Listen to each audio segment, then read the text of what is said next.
कोई भी शुभ काम होता था तो आजकल के सिस्टम हो गइल बा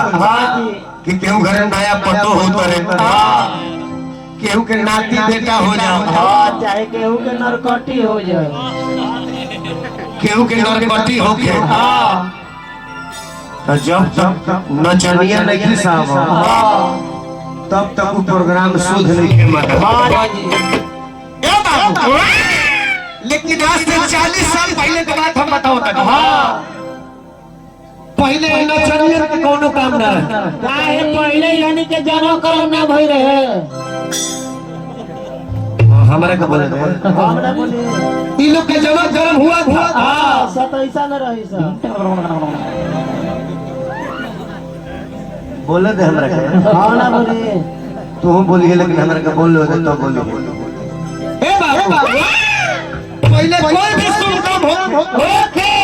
तो हमनी के जनो जनो सही में ना रहे। हां कि 40 साल के टाका लोग जानो थे कि कोई शुभ काम हो ओके तो सबसे पहले के आवे के आवे टेंट पंडाल वाला। हां जी पहले वे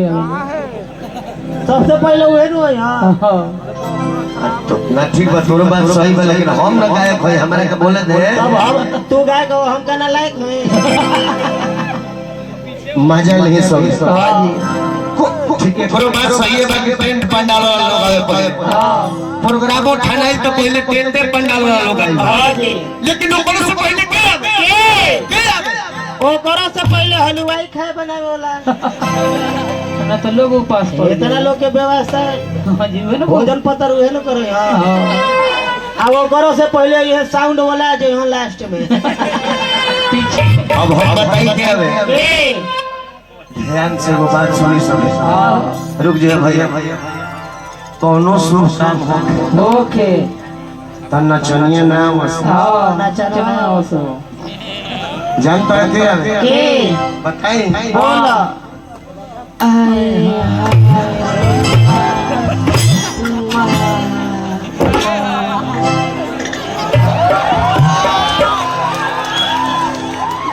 दान हबड़ के माई लौंडा और तो अच्छा हां आ लौंडा ऐसे ना हो कैसे लौंडा काल के भाव हो करे बाप कैसे कौन जाने कि गवैया बिना भाव के हां चूल्हा बिना ताव के हां मेहरारू बिना छाव हां आधे बिना घाव के आ पड़ोसी बिना लगाव के आ शादी बियाह बिना पोलाव के। सही कहते सब बेकार बा। हां जी लौंडा जब मंच पे आवस तो है हम ये लिखना आवस सही से छप चढ़ गई अंदाज चिहर के हिला दे ना लौंडा जब शुरुए से मंच पर चढ़त तो उन्हीं के गोड़ में कला होता उन्हीं के पांव में कला होता कला का हो हाय हाय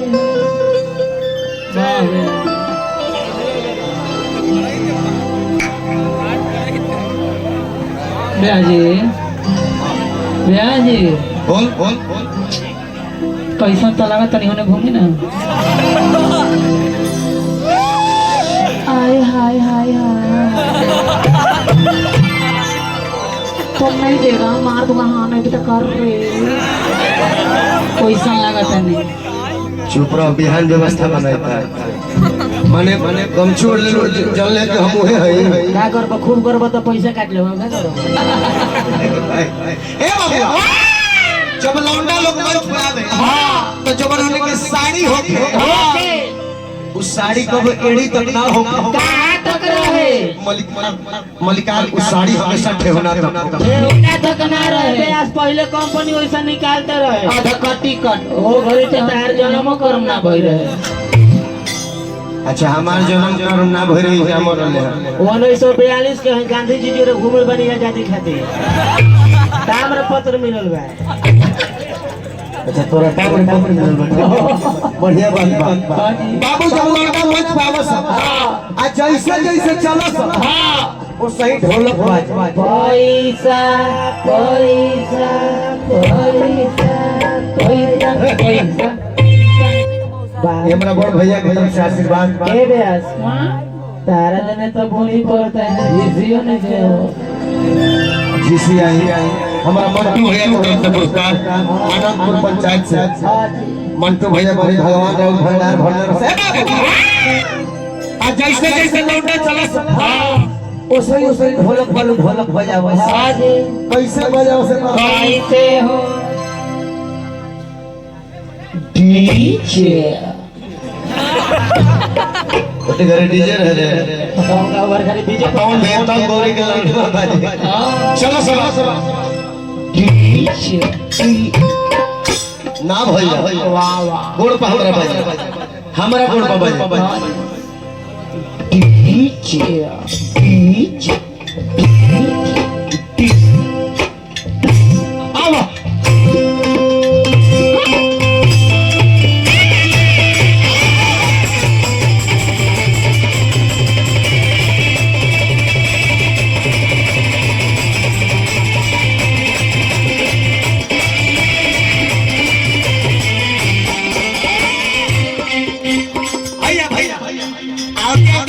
कि आज जिन शुक्रगुजार हमें इस बसंतपुर की पावन धरती पे बुलवाया है पहल का नाम हमारे गोलू बाबू को इस कमेटी के तमाम सदस्यों को राजू भैया इस पंचायत के तमाम जनप्रतिनिधियों को लह लह दिल से तह तह दिल से कोमल कोमल दिल से छोटे छोटे शुक्रिया अदा करते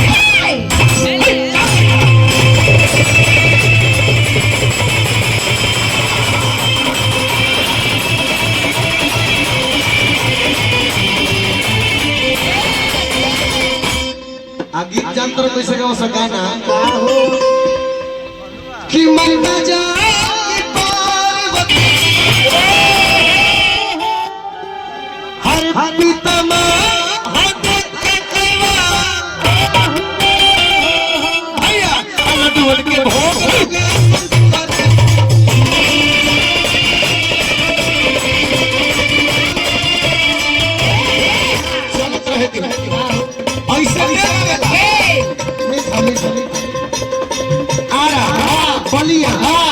हम मान लो कि मगध के गायक लोग ऐसे गाए लेकिन छपरा जिला है जो तो छपरा जिला के गायक लोग गाए ना हो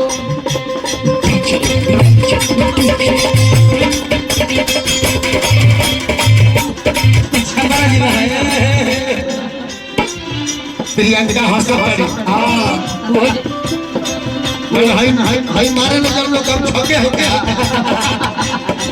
उन्नत बुझी हां ओरिजिनल मर्द है ओरिजिनल ए बाबू छपरा के गोड़ी हमरा का हो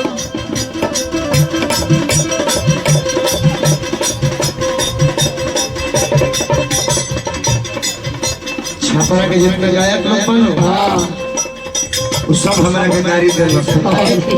भाई कमवा पहले पहले से देखल बड़े हम कैसे गावो ए बाबू छपरा जी लगाई रे अरे माता जाती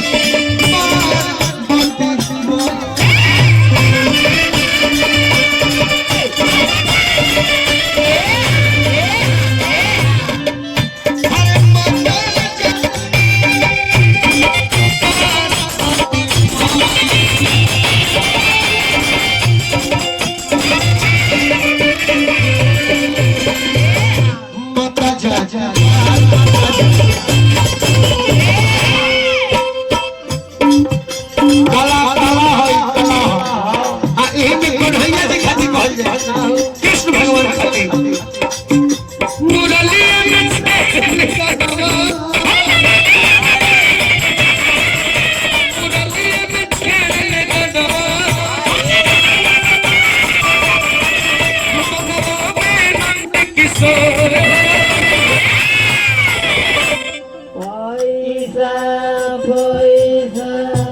पवन यादव हजारों रुपए का पुरस्कार कोटि कोटि नंबर पड़ता बाबू मुरली में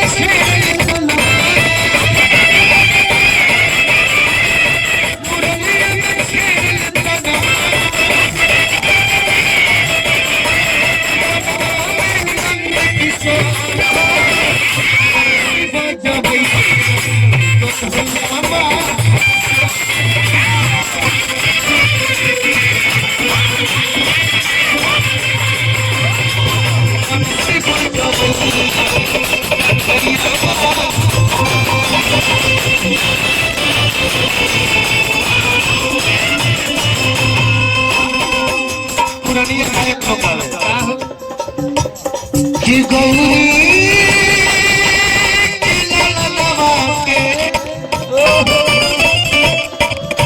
दिवस भैया आए हम चरण मनाइला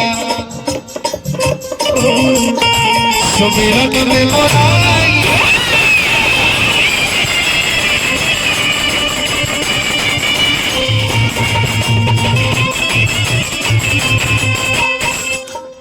कि गौरी के लाला के अरे हम चरण